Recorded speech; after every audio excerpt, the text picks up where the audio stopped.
그리고 유독 방귀 냄새가 찌득한 사람이 있죠. 오 마이 갓. 안녕하세요, 이슈 리뷰입니다. 구독, 좋아요, 알림 설정 부탁드리겠습니다. 여러분 혹시 주변에 자기 실제 나이보다 훨씬 어려 보이는 사람들 있지 않나요?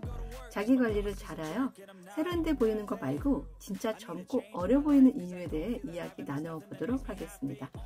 가령 저도 깜짝 놀랐는데 장나라 씨가 40대라고 하네요. 43세라고 하지만 정말 20대 같은 모습을 하고 있죠.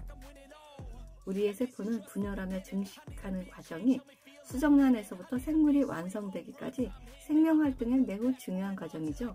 그러나 세포는 무한히 분열할 수 없고 분열을 할 때마다 일정 부분의 DNA는 복제되지 않고 조금씩 사라지게 설계되어 있는데 그 기록이 저장되어 있는 곳이 세포 끝단에 있는 염색체로서 텔로미어라고 한답니다. 이해를 돕기 위해 사진 속에 끝단에 형광 처리 제가 해놨는데요. 세포 분열의 타이머 역할이라고 하는데 세계적으로 많은 연구진들은 그 분열 타이머를 되감을 수만 있다면 다시 젊어지거나 지금의 젊음을 계속 유지할 수 있지 않을까 하는 호기심이 많았다고 합니다. 텔로미어는 분열할 때마다 유전 정보가 점점 소실되어 가는 것을 방지하기 위해 일정 횟수 이상의 분열을 인체 스스로 제한하는 보호구 역할을 한답니다. 세포 분열을 거듭할수록 이 텔로미어 길이는 점점 짧아지고 더 이상 분열이 멈춰지는 것이 노화이고 결국 죽게 되는 것입니다.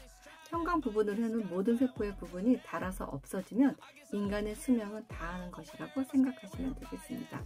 일반적인 체세포는 텔로미어를 유지할 수 있는 기전이 없지만 활발히 분열하는 생식세포나 줄기세포는 텔로머레이스라는 효소를 사용하여 텔로미어 길이를 유지하는데 암세포는 생식세포나 줄기세포처럼 이런 효소로 끊임없이 분열하며 복제가 가능하다고 합니다. 반대가 되어야 되는데 말이죠. 일반 세포가 끊임없이 분열하면 영생이 가능하겠지만 암세포만 계속 분열을 해가는 효소가 있다니 참 안타까운 일이죠.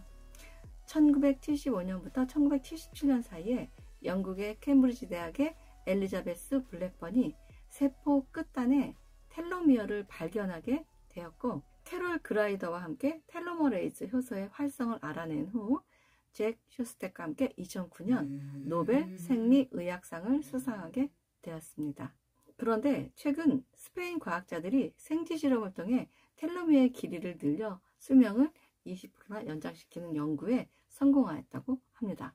이것이 대단한 이유는 효소로 타이머를 되감으면 생명 연장의 획기적인 대안이 될 수 있다고 생각을 하지만 세포에 텔로머레이즈를 과하게 발현시키면 무한한 분할 능력을 가진 암세포로 전이가 된다는 문제점으로 텔로미어 작동 기전을 정확하게 이해하지 않으면 안 되는 명제가 있었지만 이번에 스페인 국립암연구센터 시에나의 연구진들에 의해 유전자 조작 없이 온전히 보존되어진 상태로 텔로미어 길이만 늘리는 데 성공했다는 점에서 괄목할 만한 성과라고 할 수 있겠습니다. 연구진들은 이번 생쥐 실험에서 연장된 텔로미어를 하이퍼롱 텔로미어라는 이름을 붙여주었다는데요. 이름도 아주 스펙타클하죠. 이렇게 길어진 텔로미어는 암은 물론이고 노화로 인한 각종 질병을 일으키지 않은 채 머지않아 불로장생의 시대가 올 수 있지 않을까 기대가 됩니다. 여기까지는 DNA 정보가 담긴 세포에 관한 이야기고요. 그럼 효소와 젊음은 어떤 관계가 있는지에 대해서 이야기 나눠보도록 하겠습니다. 체내에는 많은 효소가 있는데 효소가 많은 사람은 그렇지 않은 사람보다 훨씬 건강하고 생기 발랄하다는 겁니다. 아까 세포 끝단에 텔로미어가 계속 복제될 수 있는 것도 효소 때문이라고 말씀드렸었죠. 주변 사람보다 훨씬 젊어 보이고 생기 있어 보이는 사람은 그렇지 않은 사람보다 효소가 현저히 많다는 이야기입니다. 효소가 제대로 활동하려면 비타민C와 미네랄과 마그네슘, 아연 등이 보조인자로서 부족되지 않도록 하는 것도 젊음을 유지할 수 있는 비결이라고 하는데요. 대장은 제2의 뇌로서 뇌에서 내리는 명령 없이도 스스로 독립된 기능을 수행할 수 있다고 합니다.